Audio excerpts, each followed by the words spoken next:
the foul condensate tank, heating up the tank wall, or otherwise igniting the contents inside.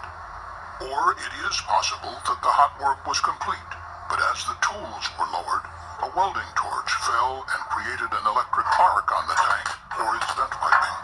Regardless, the CSB determined that hot work activities likely ignited the flammable vapors and liquid turpentine inside the foul condensate tank. At 11:05 a.m., there was a large explosion. The tank separated from its base and launched up and over a 6-story structure, landing approximately 375 feet away. 3 people were killed and 7 were injured. All were contract employees working near the foul condensate tank. February 8th, 2017. The Packaging Corporation of America's DeRidder, Louisiana pulp and paper mill.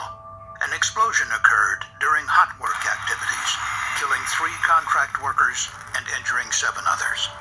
The DeRidder mill produces container board that is used in products such as boxes and cardboard displays. The container board is made from pulp produced at the facility. During the process of creating pulp, vapors are generated. These vapors, which contain water, turpentine, and various sulfur compounds, are collected and separated. To separate the vapors, they first enter a turpentine stripping column. There, most of the turpentine is removed and sent to a condenser. The remaining vapors in the stripper condense to a liquid containing mostly water, but also residual amounts of sulfur compounds and turpentine. This liquid is known as foul condensate. The foul condensate is sent from the stripping column to an approximately 100,000-gallon capacity atmospheric storage tank used to store the liquid at or close to ambient pressure. The foul condensate tank is primarily used to regulate the flow of liquid between the turpentine stripping column upstream and a downstream unit that removes the remaining sulfur components from the water. During the February 8th incident, the mill was undergoing its annual shutdown. The shutdown required mill employees and contract workers to perform maintenance, inspection, and upgrade tasks throughout the facility. One of these tasks was the repair of water piping located above and connected to the foul condensate tank that had shifted and cracked months earlier. The repair required welding on the piping, commonly referred to as hot work. In preparation for the hot work, valves were closed leading into and out of the foul condensate tank, while 10 feet of liquid remained inside. The liquid was left within the tank partially because there were no plans to work directly on the tank during the outage. The company also assumed that the tank contained mostly water, was sealed off from the atmosphere, and did not pose a safety risk. These assumptions were, however, incorrect. Residual turpentine, normally present in foul condensate, collected on the top of the liquid in the tank due to its density. The foul condensate tank was designed so that by changing the height of the liquid level inside the tank, the residual turpentine would be skimmed off and sent to a turpentine recovery system. But in the months leading up to the incident, the turpentine was not removed because there was confusion as to who at the mill was responsible for operation of the foul condensate tank. Due to this confusion, a valve designed to direct skimmed turpentine to the mill's turpentine recovery system remained closed for months. As a result, leading up to the incident, more flammable turpentine was present in the foul condensate tank than anyone expected. In addition, there are normally vapors inside the foul condensate tank in the space above the liquid.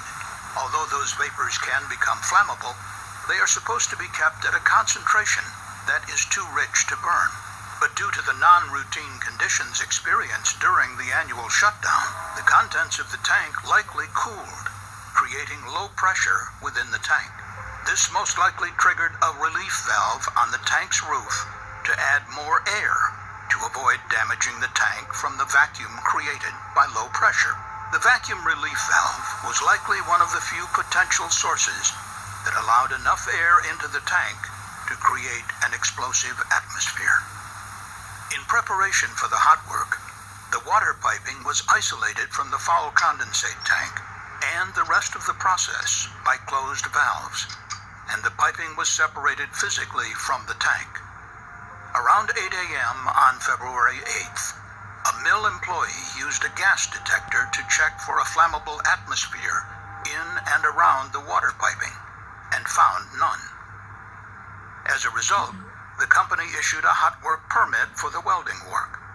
But even though a flammable atmosphere was not present outside the tank, there was a flammable atmosphere inside the tank. Without knowing that the tank posed a serious hazard, 3 contract workers began welding on the water piping located above it.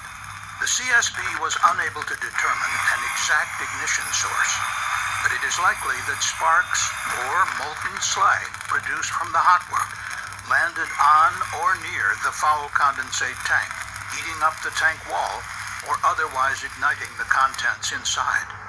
Or it is possible that the hot work was complete, but as the tools were lowered, a welding torch fell and created an electric arc on the tank or its vent piping.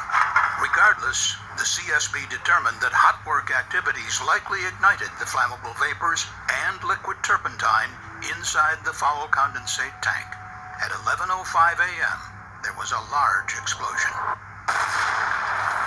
The tank separated from its base and launched up and over a 6-story structure, landing approximately 375 feet away. 3 people were killed and 7 were injured.